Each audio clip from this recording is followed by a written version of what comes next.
Hello and welcome to Cardiff Animation Festival online. My name's Lauren Orme, I'm the director of Cardiff Animation Festival, and I'm delighted to bring you this recorded Q&A about Puffin Rock and the New Friends. On Saturday 8th of July 2023, we had the honour of hosting a sold-out screening for the Welsh premiere of Puffin Rock and the New Friends, the brand new animated feature film by Cartoon Saloon and Dog Ears. After the screening, we were joined by the film's director, Jeremy Purcell, and the film's build and rig supervisor, Dani Abram, who just happens to also be one of the co-founders of Cardiff Animation Festival. Please enjoy this warm and bubbly conversation with Jeremy Purcell and Dani Abram as they discuss Easter eggs, how Puffin Rock and the New Friends drew inspiration from a Belarusian war film, and Jeremy's very personal connection with the film.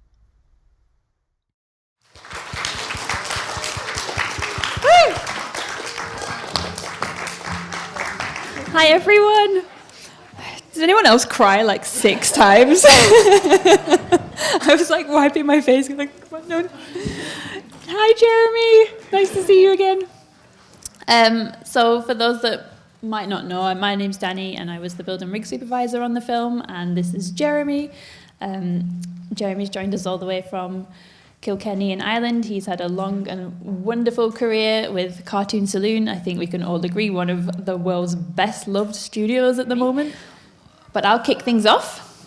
Can we start at the start? So you might know that Puffin Rock was based on a TV series. You can find all the episodes on Netflix.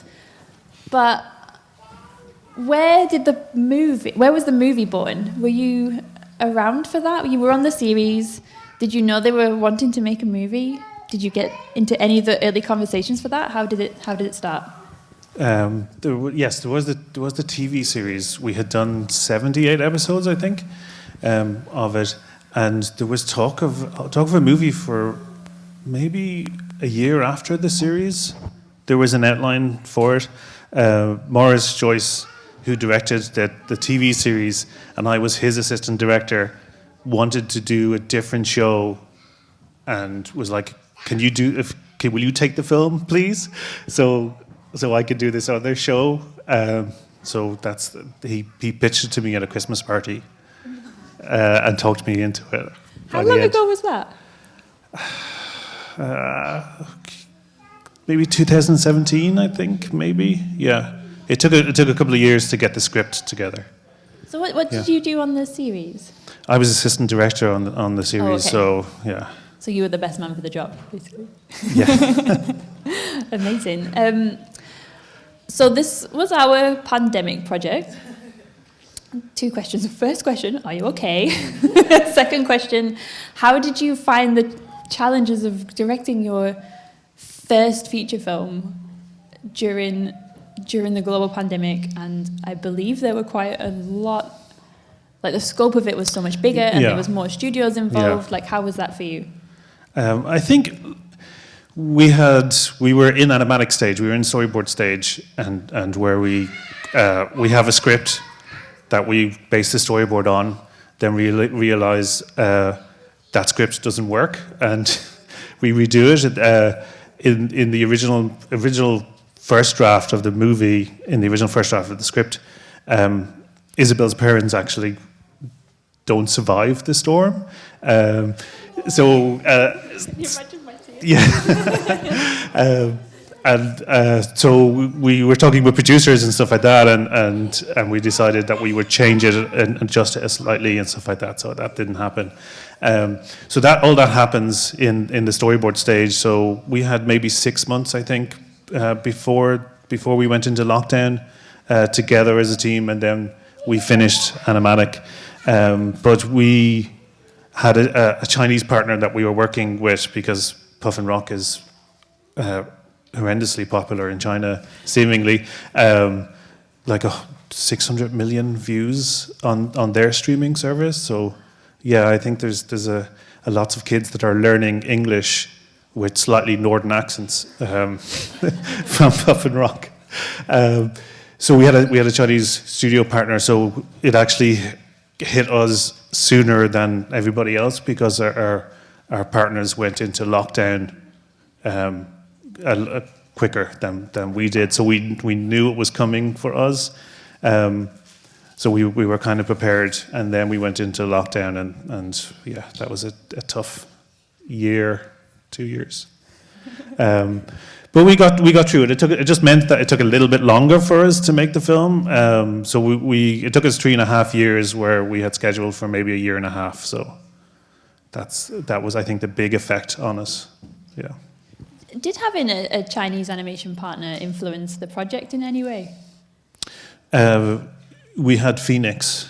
Phoenix was our kind of that character went through 3 different iterations. He was a stork at one stage. He was there's a bird that is often confused as a puffin. That he was that as well at one stage. So he just went through loads of different iterations, and they were trying to apply for official Chinese UK co-production status. They asked us to add a panda to the show, and we're like, no, not adding a panda. There's no way we could come up with a story that there's a panda for some reason on the island. So Phoenix was our compromise, and then we have the flashback sequence as well that Lorraine, our assistant director, who actually asked me to say, is she still your favorite over me? Because Lorraine was Dani's direct interaction on a day-to-day basis. So we actually I just said to her, look, can you just direct the flashback sequence? So I had very little to do with the flashback sequence. So we just, it was something that had happened to me on Breadwinner, that Nora had just said, would you do the story world sequence? So that it kind of happens that sometimes a second director will take a sequence that sits inside the big film, but it's its own thing. So that I said that with Lorraine and said, look, will you just do it? It just has to feel like a memory. So she did lots of research and stuff like that. And there's an art style Chinese scroll painting that if you unroll the scroll, it's to depict memory and how our memory is not solid and is often changing and stuff. And you read the scroll, and it's supposed to change and morph and stuff like that. So she took that kind of idea into the watercolor effect. So in that sequence, all the edges of the screen are always moving and changing and never kind of solid and stuff like that. So yeah, they were our 2 big influences. Oh, I loved the flashback sequence. The lightning looked like ink drips. So cool. They went to 10. I can take no credit for that except putting Lorraine in charge. That's all I did. So, oh, lush. Yeah. Did you bring any inspirations to the project then? Just anything that was like left field, or any like just filmic inspirations?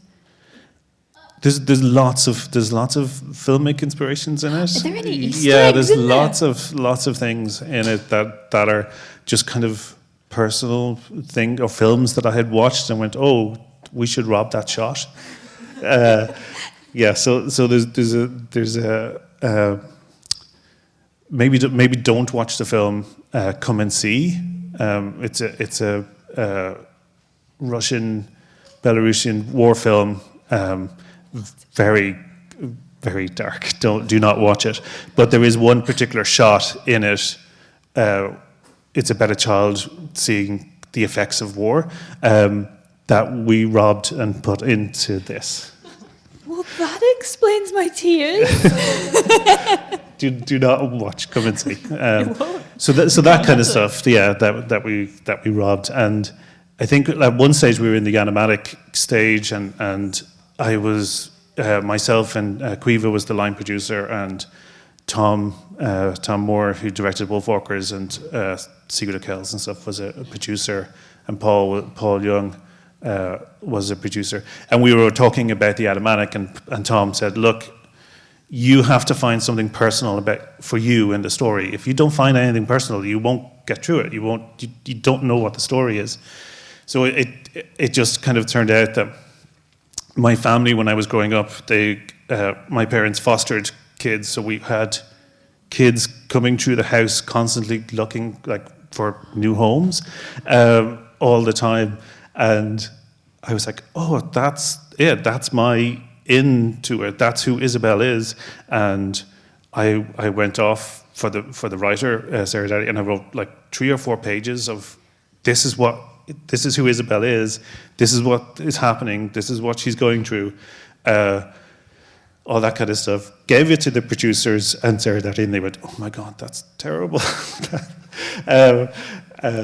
In what was happening to the kids rather than terrible writing, although it possibly was terrible writing.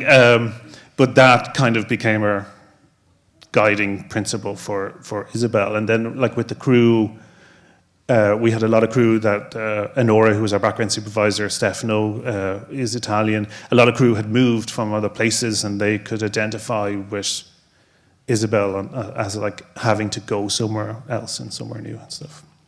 God, I don't think there's anyone who can't relate to that being the odd one out. I cried every single time those xylophone notes played like, over the Isabel storyline. Yeah. Girl. Yeah, she's our 8-year-old kid who going to a new school. It's that simple. Yeah. Oh, and high five for getting the word Batcave in there. if you turn off the ivy in the Batcave entrance, it is the bat symbol underneath. Get out. Yes, Stefano put the bat symbol into. So that's one Easter egg. Yes. Cool. Don't tell anybody. It's possibly copyright infringement, but it is the bat symbol. I think they'll let you off. Yeah. That is so nice. I didn't know about that personal connection. That is so lovely. What was your favourite moment through the journey of bringing this to life? Any highlights where you look around and think Jeremy's nailing this? How long have we got? It was my favourite moment. I think our biggest breakthrough, I think, in the film, when we talk about it, I think is the cliff scene with Isabel. To be on the cliff and Mama comes down and says, blows away the flowers, and she says, "Can puffins do that too?" I think that's where we found, I think, a cartoon saloon film. I think more so than maybe another film that's aimed at a younger audience, because it's still an emotional heart to the middle of it, and we still show it on screen where maybe other films wouldn't show it. It would just be, action, action, action. So we kind of left those emotional bits in for the audience regardless. So I think that's probably my favorite bit, is coming up with that, because it was kind of purely organic at the stage with the border we knew that we wanted to do this cliff idea, which it was kind of left over from the previous version where the parents didn't make it out of the storm, that she would be on the cliff watching for the parents to come back. And oh my God, that's so sad. It's Stephen Sadler. And then we had Mama come down and she talks to her and stuff like that. And then we were like, oh, we'll blow the dandelion seeds. And we'll use the dandelion seeds to get this metaphor across of the dandelions changing and evolving. And then, then she should blow dandelion seeds as well, because she's finally accepted and been happy. Oh, we should use that happy thing to show this really ultra dangerous thing that's coming. So it just became this organic thing between 4 or 5 people, like going, oh, we should do this and we should do this. And then we just kind of gave the scene to the writer, and she just rewrote our crappy dialogue. Which is fine. Yeah. Amazing. Does anyone have any questions? Hi. I was wondering if you found there was a big difference between working on like TV and then moving it over to a feature. Was there like a big learning curve with that? I think question.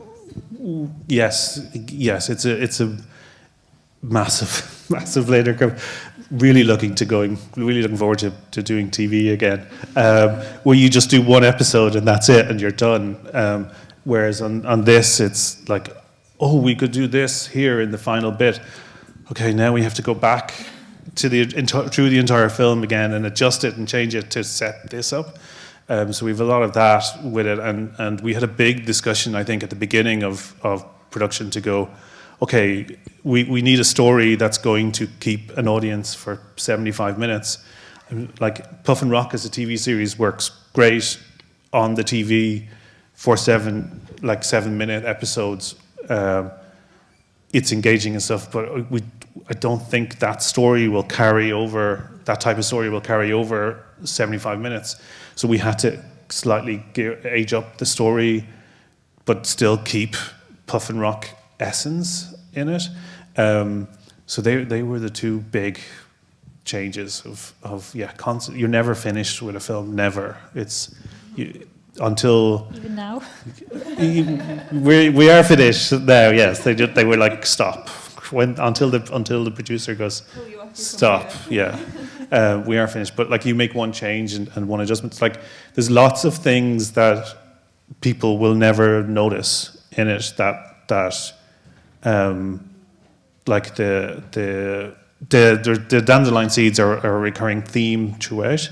So the egg is only ever in danger when the dandelion seeds are gone. So like if the seagulls break the dandelion seeds, that's when the egg is in danger.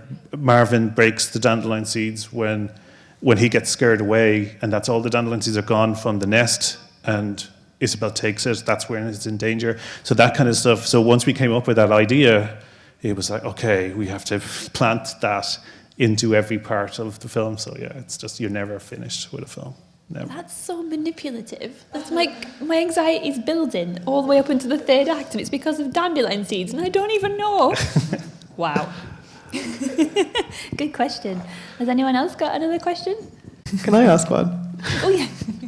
The whole like world of the island is so gorgeous. Like I want to live there. It's the same in the show as well. Like, did you have to do loads of research on like plants and stuff? Because it seems like there's like loads of really specific plants in there and stuff like that. Yes, there is a library of specific plants, and we're only allowed to have certain plants in certain areas because they only grow in those areas. So yes, there's a very specific breakdown of the island, of the meadow, the undergrowth.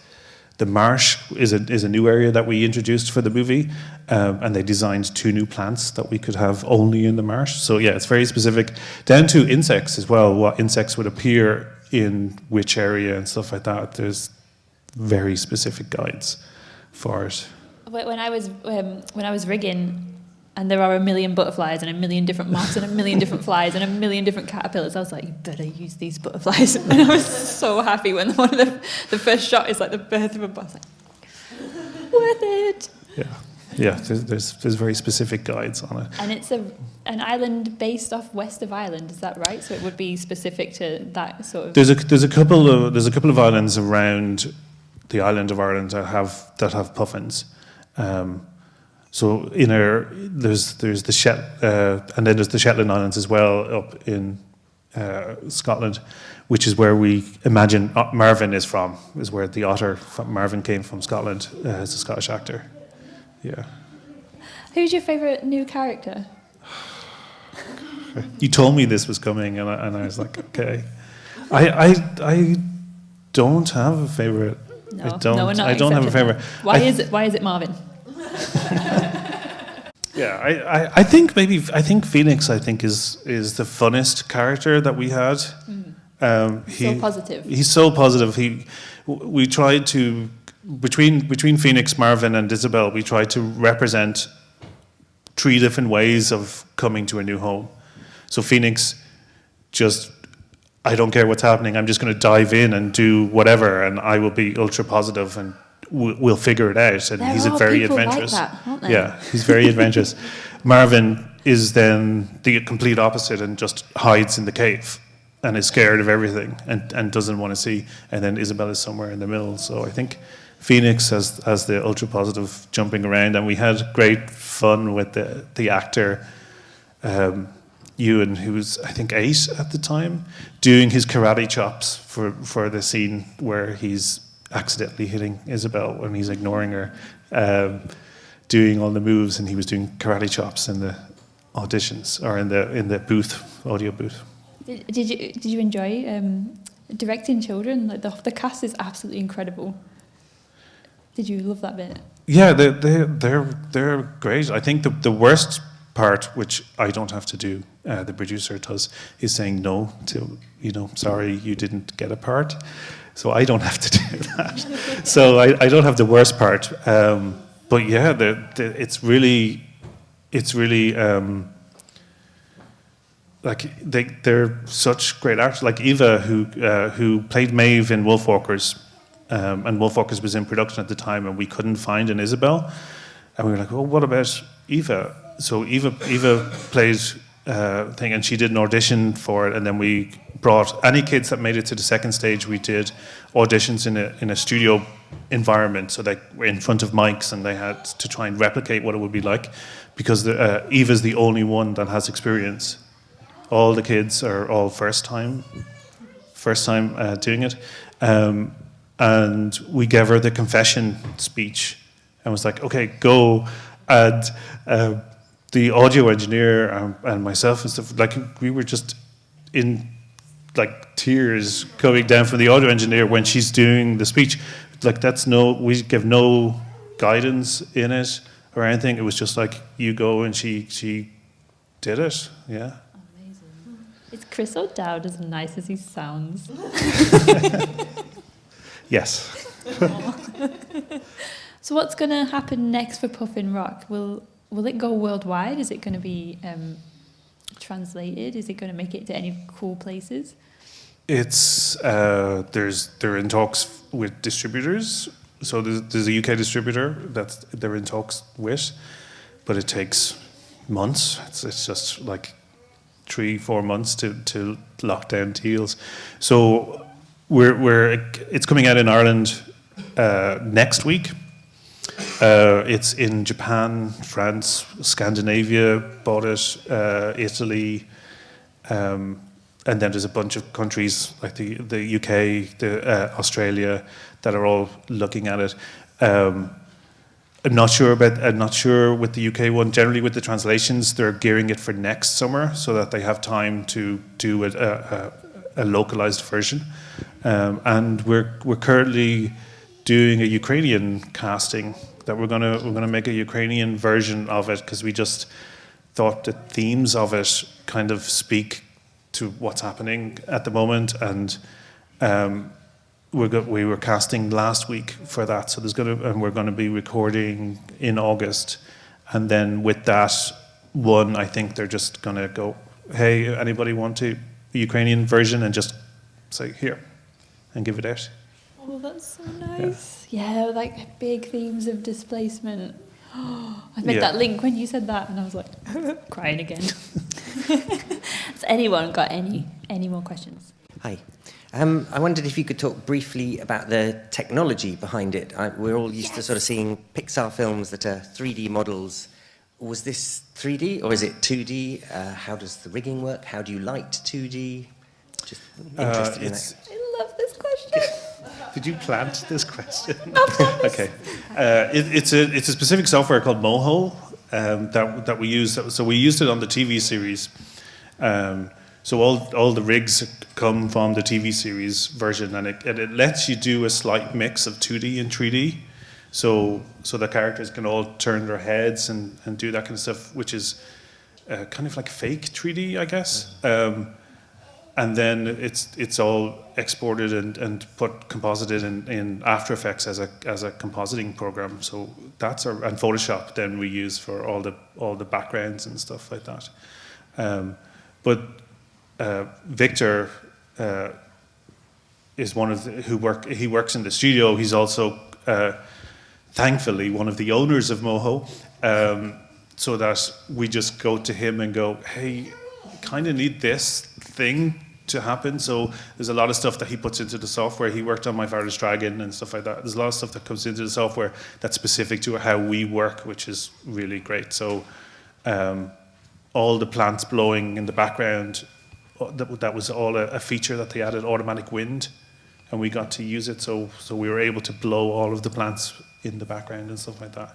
So yeah, it's a very versatile program. Do you have anything to say about Moho, Dani? That we run the real risk of me making this the most boring Q&A ever, because I'm just being like, me and Jeremy are just two tech nerds who love this software. So I'm going to leave it there because that was nice and arty. One thing that I would love to add on the back of that, though, was that the question specifically mentioned lighting, and I was thinking that's a really good question about style. Like, did you have a style in mind for the film and the series in particular? You once said to me something like, you treat it like a David Attenborough documentary, and I would love you to talk a little bit about that. Yeah, it's a little bit. It's Lily and Lily Bernard was the kind of artistic guide behind the TV series, and she developed it with Tom and Paul. So she always talked about it as a David Attenborough type series, but for a younger audience.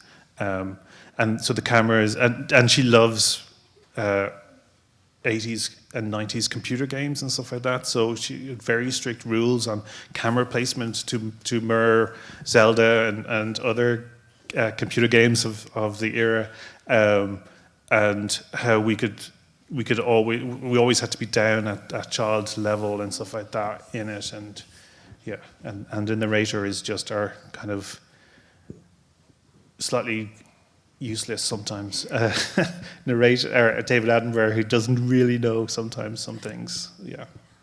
Love him though. Has anyone got another question? So when you came to the conclusion that you were gonna make Puffin Rock into a film, did you think of different ways you could make it stand out as a film, or did you just decide to keep it as it is, as it looks in the TV show visually, for familiarity reasons for kids or something? Both. I think we did both. In a lot of the stuff, a lot of the backgrounds and all that are kind of directly reused from the TV series, but we tried to go, well, this is a cinema screen, and we packed as much into stuff as we could. Even I was watching it there, and I've seen it maybe 100 times at this stage, and I was like, oh, we put a ladybird on that thing. So like, there's lots of insects interacting, because we wanted the idea that this story is happening, but the rest of the island is still just a nature thing. That there's stuff going on.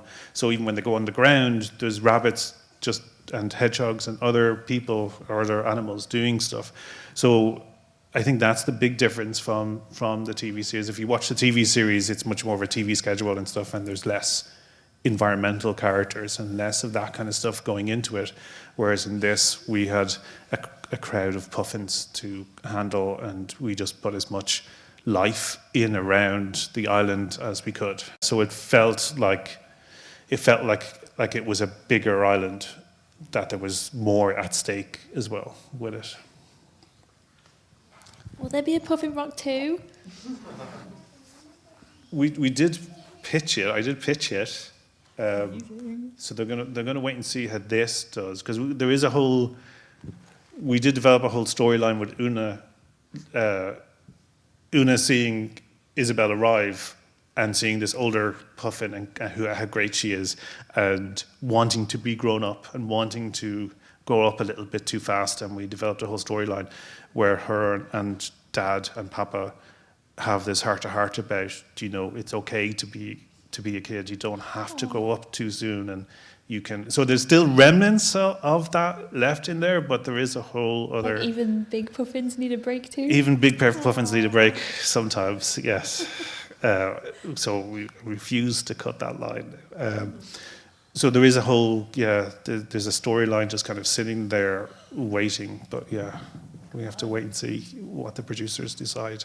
Oh, lovely. Can I just say, if the songs have got in as an earworm into your thing, the Spotify album came out yesterday, so it is. Like and subscribe. You could just listen to the songs again if you like.